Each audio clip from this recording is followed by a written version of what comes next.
Así en el libro de Nehemías, en el capítulo 9, vamos a dar lectura. Nehemías, capítulo 9.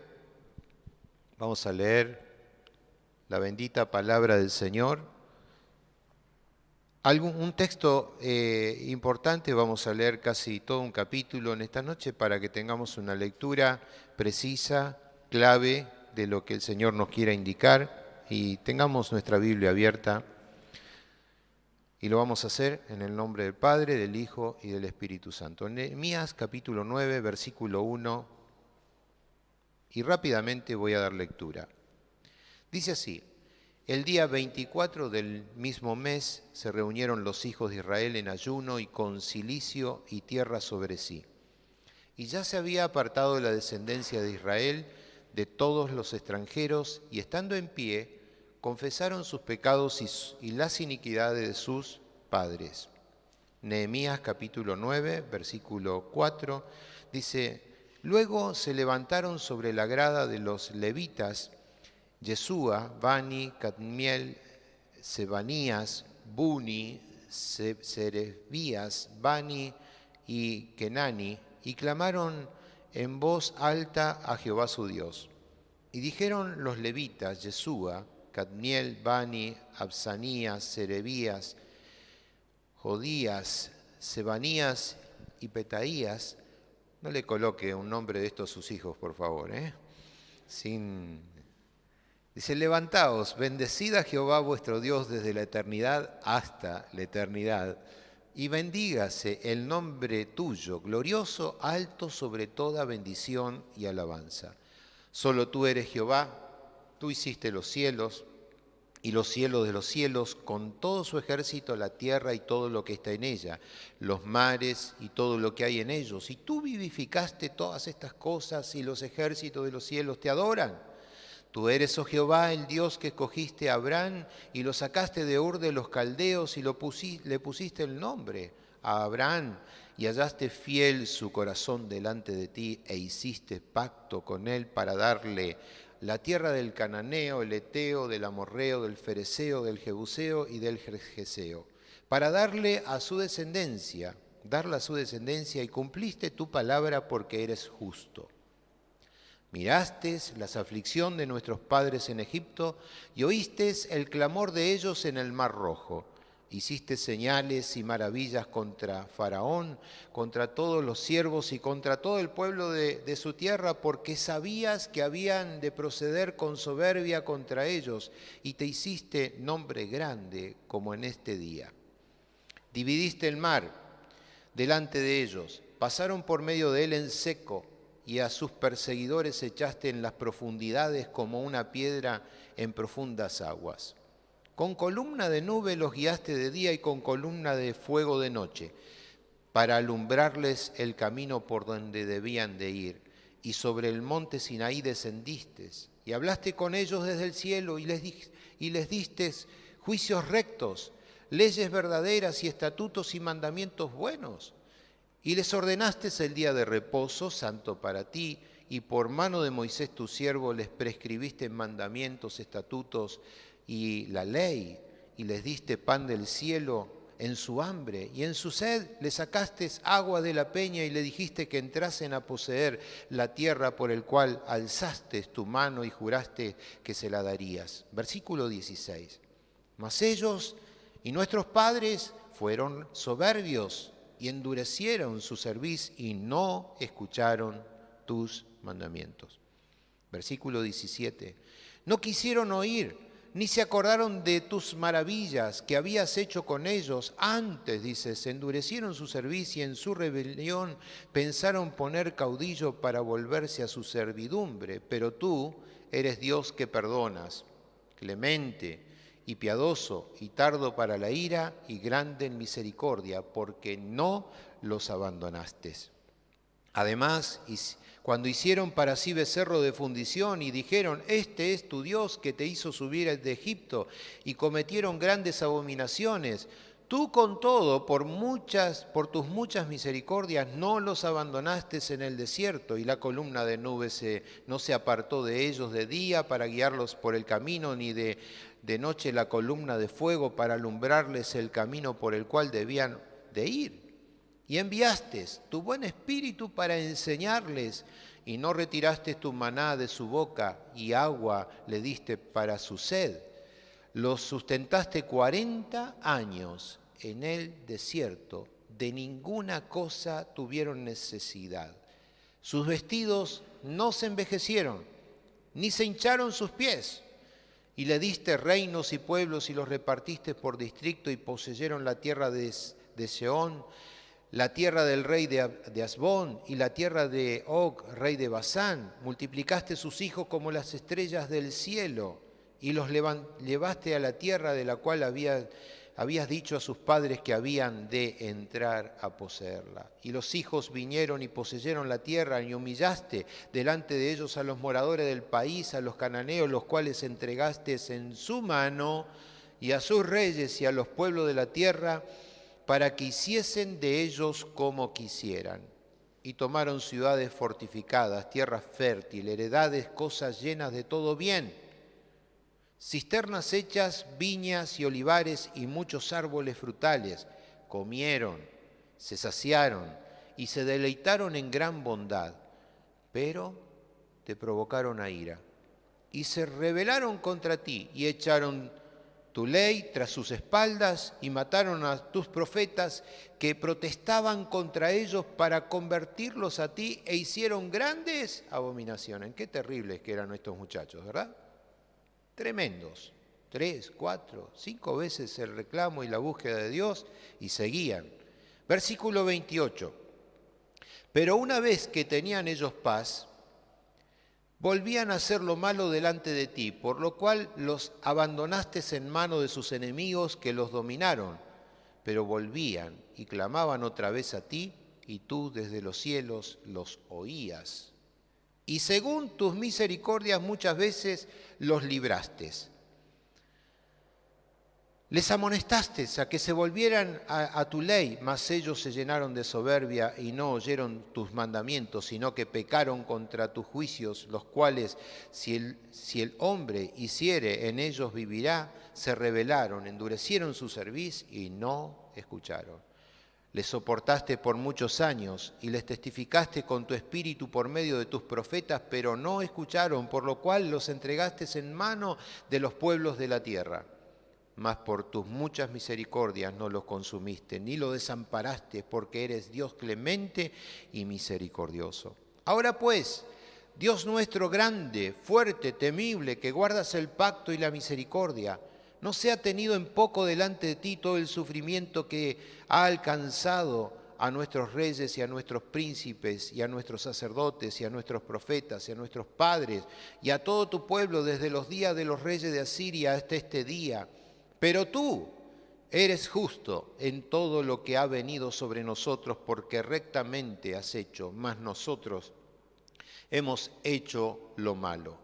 Nuestros reyes, nuestros príncipes, nuestros sacerdotes y nuestros padres no pusieron por obra tu ley, ni atendieron a tus mandamientos y a tus testimonios con que les amonestabas. Y ellos en su reino y en tu mucho bien que les diste y en la tierra espaciosa y fértil que entregaste delante de ellos, no te sirvieron ni se convirtieron de sus malas obras. He aquí que hoy somos siervos. Hemnos aquí siervos en la tierra que diste a nuestros padres para que comiesen su fruto y su bien. Y se multiplica su fruto para los reyes que has puesto sobre nosotros por nuestro pecado, quienes se enseñorean sobre nuestros cuerpos y sobre nuestro ganado, conforme a su voluntad. Estamos en gran angustia. A causa pues de todo esto nosotros hacemos fiel promesa y la escribimos firmada por nuestros príncipes, por nuestros levitas y por nuestros sacerdotes. Hasta aquí la lectura de la palabra del Señor. Podríamos analizar tiempos de Nehemías y tiempos de Esdras, donde Nehemías y Esdras el sacerdote, ¿no? En tiempo de la reedificación del muro, donde entendemos que había una tarea muy ardua. La dificultad que se proponía era que los enemigos avanzaban y ellos debían preparar el muro para fortaleza, para cuidado. Y allí estaba Nehemías, ¿no? En una mano con la espada y con la otra mano edificando los muros y acompañando al pueblo. Y un contemporáneo de Nehemías es Esdras, ¿no? Que Esdras regresa a Jerusalén para ayudar justamente a Nehemías en la dedicación en las murallas y para aún también santificar al pueblo. Esdras es el sacerdote, el escriba sacerdote que detalla. Y saben, mientras que yo analizaba esta palabra y estudiaba acerca de este contexto, analizaba que todo lo que ha sido detallado en la historia, en los anales de la historia, por el mismo Esdras y Nehemías, nos queda como un ejemplo para cada uno de nosotros, ¿no? ¿Qué debemos hacer? ¿Qué desafíos tomar? Había un desafío delante de ellos y una consideración que podríamos marcar en dos etapas, ¿no?, importantes en este desafío. Era primeramente la reconstrucción de la muralla material, ¿no? Pero aún también era importante reconstruir la muralla en el contenido espiritual del pueblo de Dios, ¿no? Entonces, se reunieron, ¿no?, en la puerta, una de las puertas que era considerada la puerta de las aguas, ¿no? Y justamente este simbolismo que encontramos en la palabra como la puerta de las aguas nos habla que el agua es la palabra de Dios, ¿no? La palabra de Dios, que es pura.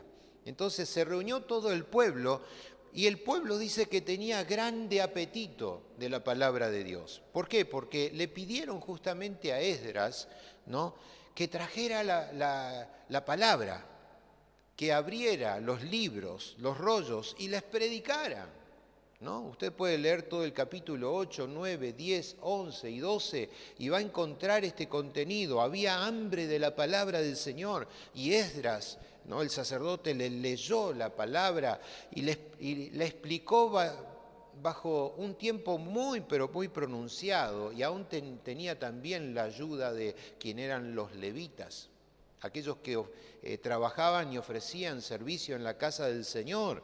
Entonces, podemos delinear una perfecta reunión de iglesia, donde se exponía la palabra del Señor y el pueblo estaba allí pendiente, ¿no?, de lo que se decía. Y lo interesante de esto, que el pueblo pedía que se predicase la palabra, que se anunciase la palabra. Todo el pueblo se reunió a escuchar y se exaltó la palabra. El predicador leyó, explicó la palabra para que la gente pudiera aún también entenderla, porque eso era lo importante. No solo escucharla, sino entenderla, poder aplicarla, ¿verdad? Y el pueblo dice que lloró. Al escuchar la palabra, lloró ante la predicación. Estaban aún también compungidos y dolidos en el corazón por sus pecados que habían cometido por haber abandonado a Dios. Se compungieron de corazón, pero aún también, este es el verdadero concepto del arrepentimiento. Cuando la palabra llega al corazón, produce en nosotros ese dolor de arrepentimiento, pero luego trae regocijo. La palabra cumple ese fin de quitarnos esa amargura del pecado, pero colocar la dulzura del gozo de la salvación. ¿Cuántos dicen amén a esta palabra? Gloria a Dios. Entonces había regocijos en ellos, ¿no? Y Esdras, ¿qué hace? Como sacerdote les ordenó a que colocaran festejo, que se alegraran, ¿no? El título de este mensaje justamente es quitando la tristeza y colocando el gozo del Señor, ¿no? Entonces, al oír la palabra se alegraron y me remonté a través de esta palabra allí lo que dice en el libro de Eclesiastés, en el capítulo 3, en el versículo 4. Eclesiastés 3:4 dice: tiempo existe para llorar y tiempo existe para reír. Tiempo existe para endechar y tiempo también para bailar o para gozarse, ¿no? Eclesiastés, el libro del predicador, dice, existe todo tiempo debajo del cielo, de todo lo que existe, hay un tiempo para todo. Y podemos ver en este acontecimiento, ¿no?, que Esdras toma la directiva, va hacia sus líderes, hacia quienes estaban así allegados, reuniéndose con él, descubriendo la ley, y aún también presentándola al pueblo, proclamaban la ley de Dios y la pronunciaron a los cuatro vientos, y el pueblo, ¿qué hizo? Obedeció. Y de ese momento, al predicar la palabra, dice el texto que hubo alegría, y una alegría muy, pero muy grande. Qué importante es tener la palabra que produce. Qué importante es no solamente oír la palabra y obtener el gozo del Señor, porque hay gozo cuando escuchamos la palabra del Señor, ¿verdad? Hay gozo en nuestro corazón, pero más gozo es para el creyente obedecerla. Vuelvo a repetir, hay gozo al oír la palabra del Señor, pero más gozo es para el creyente obedecerla, porque en ella encontramos nosotros la plenitud, porque no son palabras de hombres, no son palabras que alguien se haya inspirado. La verdadera inspiración que nosotros tenemos es la palabra de Dios, la palabra viva y eficaz que produce en nosotros cambio, transformación, vida y vida gloriosa. La vida que el hombre no puede dar, el Espíritu Santo por la palabra. No, la palabra viva, la palabra rema de Dios llega a nosotros y transforma nuestro ser, modifica y coloca donde hay un espíritu angustiado, el espíritu de gozo, por el Espíritu Santo. Amén. El espíritu de alegría, el espíritu de festividad. El mundo sigue bajo las consecuencias de su propio caminar porque no conoce a Dios. Pero qué triste es ver a cristianos que no tienen el gozo presente porque se suman a las condiciones de la vida diaria y bueno, todo está mal, todo es difícil, más en este tiempo de pandemia donde todas las personas hablan negativamente. Y vamos detrás de ellos como diciendo, a ver, ¿dónde está el problema? Y nos sumamos a ellos, muchos también diciendo, no, la cosa viene dura, la cosa va difícil hacia adelante, no sabemos lo que encontramos. Mire, nadie sabe el destino de lo que pueda acontecer el día de mañana. Pero sí nosotros sabemos nuestro destino. Mi hermano, ¿cuál es tu destino? El destino es Cristo, nuestra seguridad, nuestra vida. No es que vivamos alocadamente, nos cuidamos, nos protegemos. Nos dicen, colóquese el tapaboca, colocamos nuestro tapaboca, haya distanciamiento social, tenemos distanciamiento social.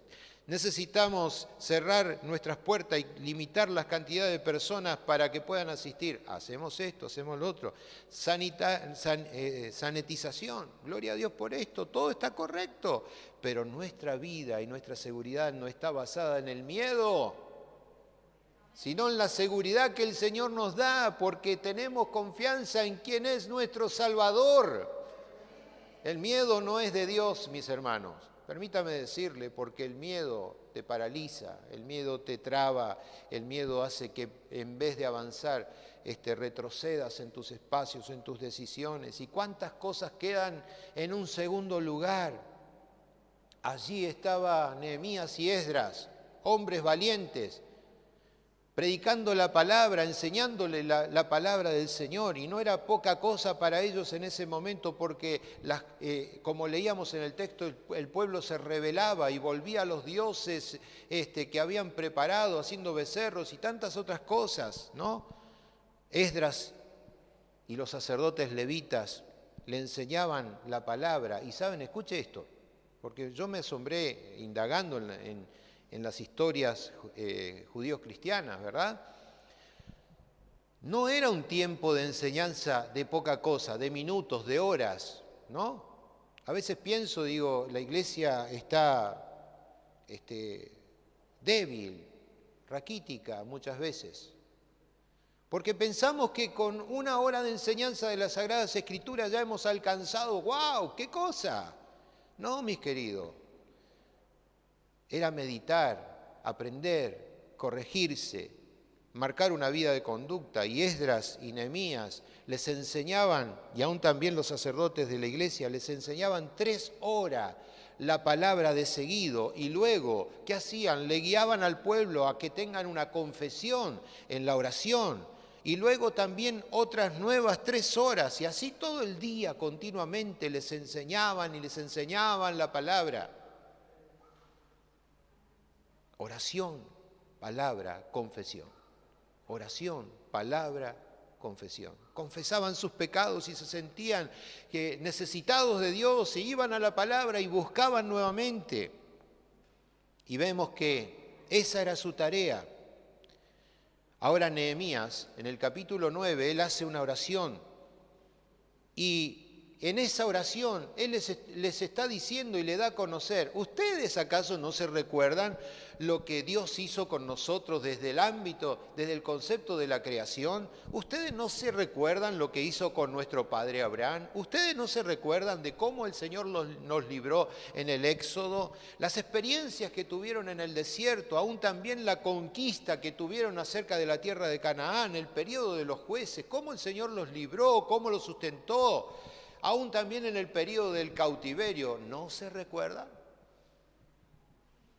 Qué importante es que una nación o pueblo tenga memoria. Qué importante es que traigamos pensamiento de dónde el Señor nos ha sacado y a dónde el Señor nos ha colocado. Qué importante es que como nación argentina también tengamos nuestra historia presente, mis queridos hermanos, porque muchas veces decimos, esto ya lo vivimos, ya somos reincidentes, ya lo hemos visto, y nuestros padres nos hablaron. Días atrás una persona no cristiana se acercó y me dijo, pastor, dice, tengo que decirle algo. Dice, yo era muy pobre, pero muy pobre, y tengo memoria de dónde el Señor me sacó. Dice, no tenía para comprar una alpargata de soga, y usted sabe de lo que estoy hablando, algunos que han conocido, ¿verdad? La alpargata de soga, que le ponía brea en la parte de abajo para que no le ingresara el agua, porque cuando le ingresaba el agua se hacían unos agujeros así grandotes, que después íbamos chapoteando, perdónennos para aquellos que nos escuchan, ¿verdad? Con esas alpargatas de soga, que hoy ya no, ahora son zapatillas de miles de pesos, ¿verdad? Pero antes yo tenía un tío que él se tomaba su tarea para calafatear bien sus alpargatas, para que no le ingresara el agua, y de esa manera tenía, y era elegante también, era elegante, pero se apreciaba.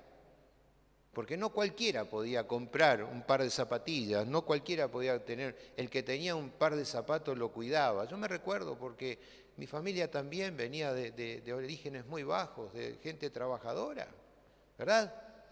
Tener memoria de esas cosas. Pero ¿qué pasa? El consumismo, la ideología, el concepto de lo universal que está en el mundo, de que todo tenemos que tener lo mejor.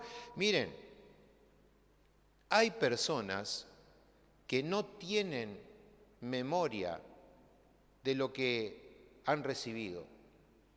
Y aún aquellos desprecian tanto, ¿por qué? Porque no saben el valor que tienen las cosas. Pero cuando usted sabe el valor de las cosas, usted aprende a apreciar. ¿Sí? ¿Está de acuerdo conmigo? Si no está de acuerdo, igual, ¿por qué? Hay que tener memoria de las cosas, y más para una nación, para que una nación pueda crecer. Voy a lanzar mi candidatura. Para que una nación pueda crecer, necesita tener memoria de las cosas. Memoria. Nehemías trae a memoria estas cosas y le dice, ahora, en el versículo 32 hemos leído, él dice, ahora pues. Y este versículo, ¿no? Él les está diciendo, recuerden, reconozcan que todo lo que hemos alcanzado es favor de Dios y que a través de su gran misericordia, la misericordia de Dios, no hemos sido nosotros consumidos ni tampoco desamparados, y por sobre todo reconozcamos, dice, que Dios es clemente en misericordia. ¿Cuánto sería necesario establecer en nuestra sociedad este concepto de marcar, de volver a las escuelas y aún también a la facultad y aún también a los diferentes lugares sociales para decir que se vuelvan a Dios? Porque en este tiempo se ha dejado a Dios de lado. Y saben, las causas que hoy vivimos, las causas que están aconteciendo, no son más que principio de dolores, ya se los he dicho muchas veces, y que Dios no deja las cosas porque sí nomás, porque se han rebelado en contra de Dios, tomando lo que a Dios abomina, forjando altares idolátricos, conceptos de promiscuidad y todo lo que nosotros sabemos que no es un tema para hoy, pero Dios es un Dios celoso, un Dios que no deja cosas al azar. Entonces, Nehemías y Esdras allí hablando le dice: ahora pues, Dios nuestro, y en esa oración, en el clamor a Dios, dice: Dios grande, fuerte, temible, que guardas el pacto y la misericordia, versículo 32, ¿no?, del capítulo 9. Dice: no sea tenido en poco delante de ti todo el sufrimiento que ha alcanzado a nuestros reyes y a nuestros príncipes y a nuestros sacerdotes y a nuestros profetas y a nuestros padres y a todo tu pueblo desde los días de los reyes de Asiria hasta este día. ¿Qué está haciendo Nehemías en este caso? Él reconoce claramente que es fidelidad de Dios, porque a través de toda la historia nacional de los judíos, ellos dan testimonio de esto. Pregúntele a un judío acerca del Éxodo y le va a saber decir detalles puntuales. Pregúnteles acerca de cómo el Señor los libró y cómo los estableció. Esto es importante. Y de esa manera ellos podían, Nehemías le estaba proporcionando, aún también mostrándole que era importante establecer un fundamento, que ese fundamento tenía que estar basado sobre el consuelo y sobre la esperanza. Bendito día en el día en que Cristo nació en nuestra vida, porque lo que trajo Cristo a nosotros es justamente el consuelo que no teníamos y la esperanza que estábamos desahuciados. Amén.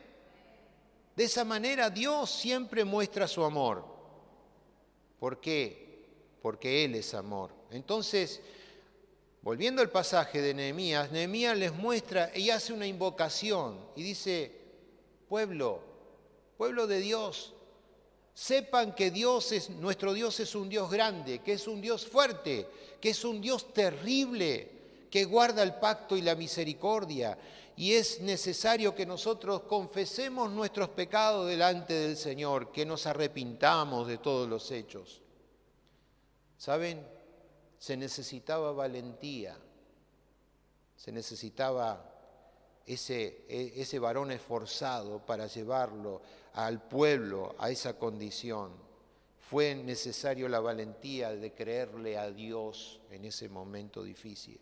Los enemigos avanzaban y ellos edificando sus muros, altos muros, pero aún también edificándose y santificándose cada día espiritualmente.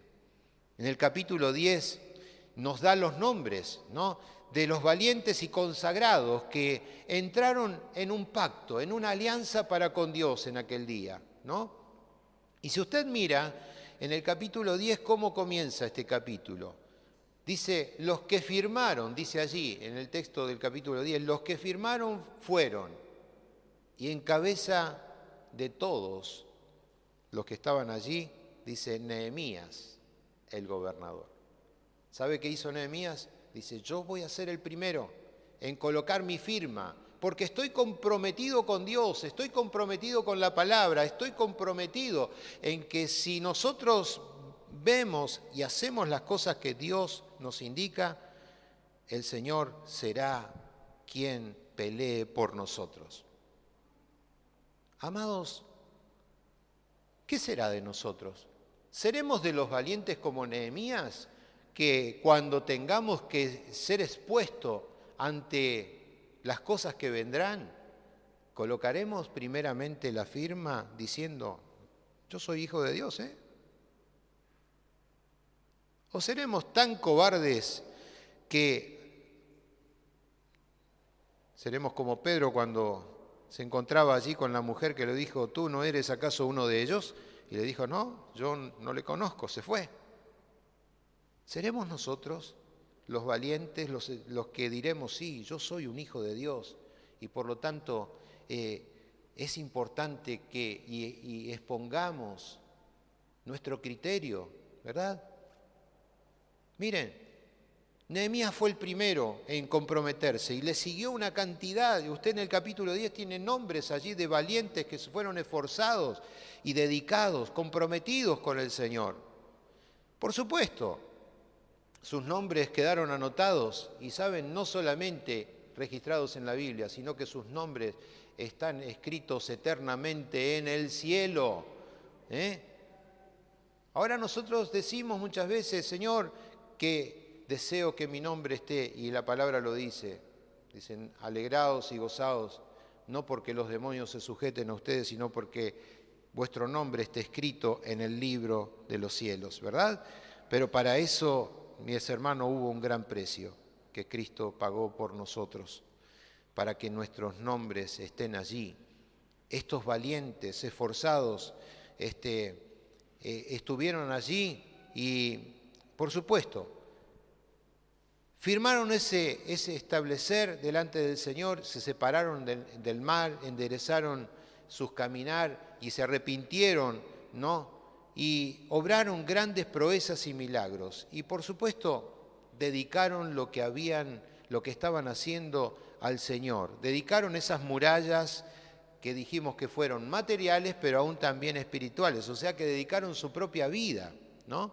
La dedicación real de las murallas, ¿no?, que Esdras y Nehemías pudieron alcanzar y lograr, ellos esperaban que cuando eso se terminara hubiera regocijo. Les quiero recordar, hermanos, que hasta ese tiempo no había alegría en el pueblo porque no había cantores que ministraran, pero dice que al ver cómo se reedificaba el muro, también empezaron a preparar quienes adoraban al Señor, ¿no? Y se prepararon diferentes grupos de coros, ¿no? Quienes venían guiados por Esdras y quienes venían guiados por Nehemías y quienes venían también guiados por los levitas en el templo. Esdras guió a un grupo por un lado de la ciudad, podríamos decir por el sector norte, Nehemías lo hizo por el sector este, y así se reunieron en un lugar, en un grupo, en un área del templo. Fue un recordatorio inmenso, glorioso, porque dice que se tomaba como ejemplo y tenían idea de como cuando Israel marchó alrededor de Jericó, ¿se recuerdan? Que caminaron 7 veces alrededor de Jericó hasta que la ciudad cayó, ¿verdad? Y de esa forma, así en victoria, 7 veces girando y tuvieron esa gran victoria. Para ellos ese levantar de ese muro y aún también sentirse protegidos, tanto material como espiritualmente, era una gran victoria. Entonces el pueblo se reunió, adoró, alabó, exaltó con grande alegría y Nehemías le dijo, ya no haya más tristeza, no se vistan ustedes de luto. ¿Qué sucede en nuestra sociedad? Las gentes están agarrotadas con el luto. Están pensando, por supuesto, entendemos que hay personas que han fallecido, hay personas que continuamente personas cercanas, pero saben, Dios tiene control de todas las cosas. A Él nada le deja de suceder porque se le haya escapado algo. Dios tiene control y sabe el porqué. Que tengamos nosotros entendimiento y razonamiento de que Dios es un Dios grande, un Dios poderoso, un Dios que sabe y controla todas las cosas que existen sobre la tierra, y que nunca cederá de que su palabra sea establecida, porque Él es Dios y Dios eterno. Era necesario establecer un recordatorio. Israel marchó, el pueblo junto a Nehemías se alegraron y sabían ellos que el día de la alegría iba a llegar y se prepararon para eso. ¿Usted se está preparando para el día de la alegría? Quizás usted sea como muchos: Señor, tú sabes, estoy aquí, qué triste, las negativas que se presentan. Escuche, llega el día donde ya no habrá más. Usted saque esa angustia de su ser. No mire como mira el mundo. No camine como camina el mundo. No piense como piensa el mundo. Coloque su esperanza en Jesucristo, quien es autor de nuestra fe y consumador de nuestra fe. Miremos a Él. La alegría la llevamos dentro porque Cristo está con nosotros. Amén. ¿Qué le parece si usted le da un fuerte aplauso al Señor? Gloria a Dios. Aleluya. El día de la alegría estaba por llegar y ese era ese día. Recordemos que dijimos que ellos estaban de luto, no había canto, no estaba ordenado el altar, pero después de restaurar el altar se lo dedicaron a Dios. Dediquémosle a Dios lo mejor. Hagamos un altar en su presencia, ante su presencia. Dediquemos nuestra vida, ¿no? ¿Para qué? ¿Qué estoy diciendo con dedicar y preparar ese altar? Es sacrificar a Él nuestra vida como un sacrificio vivo, ¿no? Regocijémonos en Dios. Y saben, el gozo llegó a aquella ciudad. Y dice la palabra que fue tanto la alegría y el festejo que dice aproximadamente quienes saben que se oyó a muchos kilómetros de distancia. Qué día tan importante, ¿no? Que ellos consagraron con gozo a la obra de Dios y experimentaron esa gran bendición. Para nosotros también llega ese día. Esperemos en el Señor y el Señor nos dará esa alegría de esa gran bendición. Ahora, para finalizar, el libro de Nehemías, y a través de Nehemías, encierra 3 oraciones importantes de Nehemías. La oración, la comunión que tenemos para con Dios. Nehemías hizo su trabajo, hizo lo que tenía que hacer. Pero él se puso delante de Dios y al colocarse en marcha, sabía que Dios lo iba a acompañar. Miremos esto, en el capítulo 13, en el versículo 22 de Nehemías, él ora a Dios y le dice: también por esto acuérdate de mí, Dios mío, y perdóname según la grandeza de tu misericordia. ¿Qué le está diciendo en la oración? Señor, por todo esto lo que he hecho y he realizado en ti, y tú me has dado la fuerza, dice, acuérdate de mí y perdóname, porque tú eres grande en misericordia. Primera oración. Capítulo 13, versículo 29, segunda oración de Nehemías. Allí dice: acuérdate de ellos, Dios mío, contra los que contaminan el sacerdocio y el pacto del sacerdocio y de los levitas. Les dice ahora: Señor, protege de aquellos que hacen el mal en el sacerdocio. Y esta palabra me trajo memoria de cuántos fascinerosos existen en el mundo, pensando de que pueden hacer lo que bien se les acae. ¿Saben, hermanos? Una de las causas por que Dios trae juicio en el mundo entero, porque la iglesia ha dejado de ser sal sobre la tierra. Y existen personas que en el nombre del Evangelio hacen cosas irresponsables, predican barbaridades, llevan a las personas al mismo punto de la perdición, cuando Dios ha establecido un concepto de salvación. Ya no se tiene temor del Señor en lo que hace. iglesias y pastores que esquilan a las propias ovejas. Y saben, en los últimos años se ha visto mucho de esto en la vida, en el mundo cristiano. Personas que hoy por hoy manifiestan que su Dios es el dinero. Predican el Evangelio por ganancias deshonestas. Y aquí en Nehemías dice, acuérdate de ellos, Dios mío, contra los que contaminan el sacerdocio. Usted y yo tenemos que ser personas advertidas. Tenemos que ser quienes oren.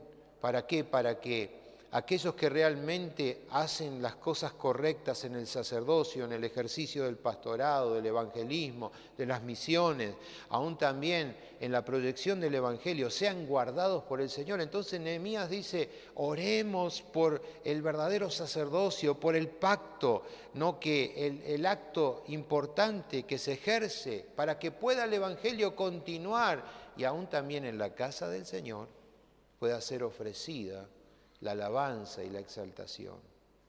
Querido, usted y yo tenemos que ser guardadores de la verdad. ¿Amén?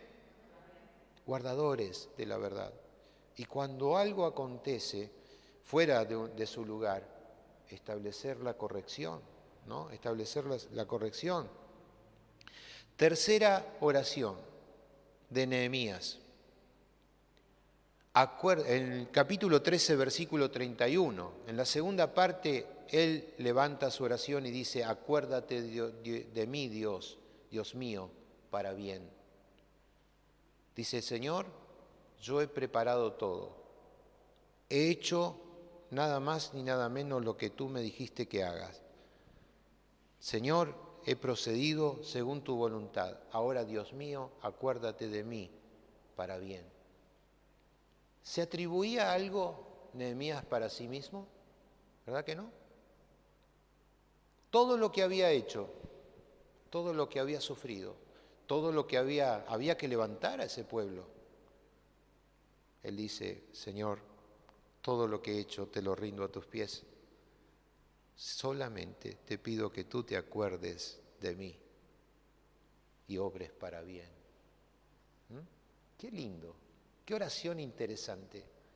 Usted sepa, mi hermano, que todo lo que hace en la obra del Señor, dice la palabra del Señor, que no es en vano. Y aún habiendo hecho todo, como decía el apóstol Pablo, siervo inútiles somos. Que la gloria siempre en tu corazón se la puedas entregar a Dios. Que la honra se la entregues al Señor. Que Él sea el glorificado. Resumiendo en este mensaje, recordemos que Nehemías le había enseñado al pueblo la ley y el pueblo se regocijó. Recordemos también que Nehemías enseñó a confiar solamente en Dios y a gozarse solamente en Él. Y también le había enseñado al pueblo y les dijo, en uno de los pasajes, ¿no? Dice, sepan ustedes que el gozo de Jehová es vuestra fuerza. Hoy nos enseña a nosotros también. Mi amado hermano, mi hermana, recuerde esto. El Señor nos dice, yo soy el gozo que ustedes necesitan. Yo soy la fuerza que ustedes necesitan. Pídanme y yo les daré. Les entregaré esta bendición. Nos recuerda el Señor en esta noche, que en su presencia, solamente en la presencia del Señor, hay plenitud de gozo y delicias a su diestra para siempre. Póngase sobre sus pies en esta noche. Mientras que los músicos van pasando, sí, vamos a tener nuestros rostros inclinados ante la presencia del Señor. Cierre sus ojos y comience a orar. Si usted hasta este momento no ha experimentado el gozo del Señor, dígale, Señor, yo te necesito en mi vida para que pueda vivir apreciando tu palabra, porque tu palabra es palabra fiel.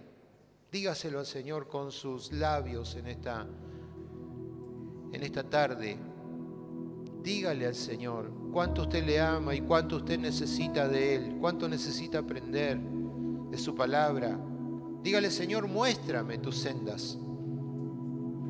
Muéstrame, Señor, tu senda para que pueda transitar, para que mi corazón se alegre, Señor, para que pueda haber, Señor, festividad en mi corazón, gozo en mi alma, para que pueda estar plenamente confiado en ti, Señor. Confiado solamente en ti. Oh, Señor, te necesitamos, papá. Si estás cansado, este es el tiempo donde te vuelvas a Dios y le digas: Señor, ayúdame. Vengo a ti con mi necesidad, con mi cansancio, con mi debilidad. Y así como el pueblo se regocijó, Señor, hoy confieso mi pecado, mi necesidad, mi falta, para que tú, Dios mío, me levantes. Dame tú la fuerza necesaria, Señor. El Señor te dice en esta noche: búscame y seré encontrado. Búscame en mi presencia, porque allí es donde hay plenitud de gozo. Plenitud de gozos el Señor quiere establecer sobre tu vida. Donde te encuentres, en el lugar donde estás, clama, clama, clama, clama al Señor. Clama al Señor, mi hermano, si no lo haces porque piensas que no tienes tiempo. Vendrá ese tiempo donde tendrás necesidad y quizás la tristeza te invade, pero lo diferente es que vivas continuamente en la presencia del Señor y puedas recibir la plenitud de gozo.